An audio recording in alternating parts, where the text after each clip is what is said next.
2021-এও ঠিক এই রকম জনপ্লাবন হয়েছিল, কিন্তু ভোট বাক্সে তেমন প্রভাব পড়েনি। এখন যে জনপ্লাবনটা হলো, এর ফলে কি বলবে?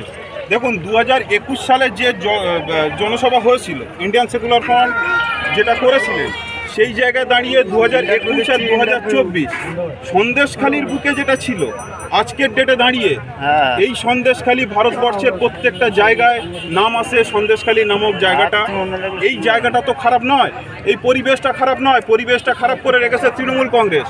এই তৃণমূল কংগ্রেস নামক জিনিসটা যেদিন আমরা সন্দেশখালি থেকে সরাতে পারবো, এই সন্দেশখালি একটা সুন্দর সন্দেশখালি হবে।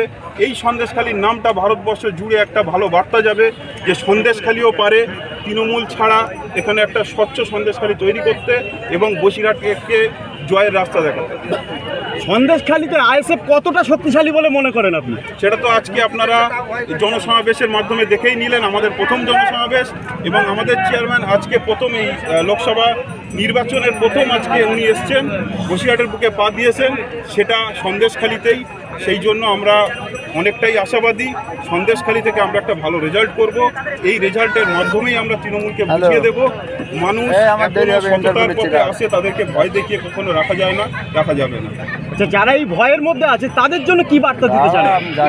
দেখুন, আমরা সুযোগ করে দেব প্রত্যেকটা বুথে ঢুকে ভোট দেওয়ার জন্য।